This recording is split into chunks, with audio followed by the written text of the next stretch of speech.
Сәлеметсіздер ме көрермендер? Бүгінгі тақырыбымыз ұлттық ою-өрнектерді қаңылтырға безелеп салу. Ертедегі ата-бабаларымыз ою өнерінің өзіндік қыр-сырын жете меңгере білген.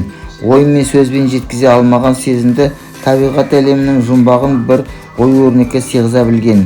Халық шеберлері өздерінің туындыларын ешқандай геометриялық аспаптарсыз-ақ шебер жасаған.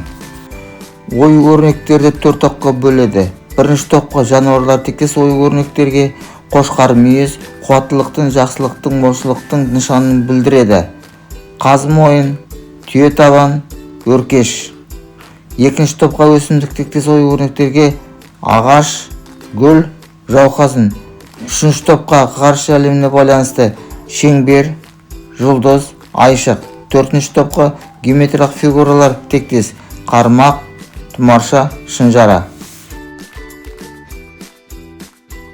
Қаңылтырға ою-өрнек салу үшін бізге әртүрлі технологиялық материалдар керек. Қаңылтыр керек, одан кейін әртүрлі чекан жасайтын матуар, бастарында әртүрлі фигуралы формалар керек, резинка керек, астына салып жасайтын қарындаш, линейка, циркуль, сол заттар бізге керек.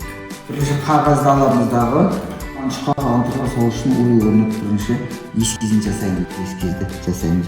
Одан кейін ою-өрнекті қайшымен жақсылап тұрып қиып аламыз. Қаңылтырға саламыз. Мысалы, осы салу арқылы бедерін жақсылап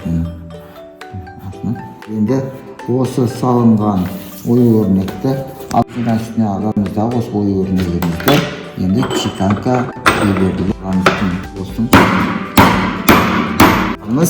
енді аламыздағы басамыз әкет осы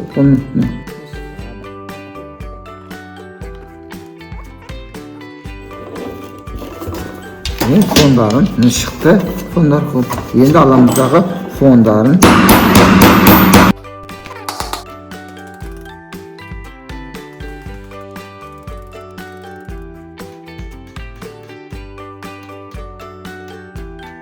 нәтижесі мынандай шығады.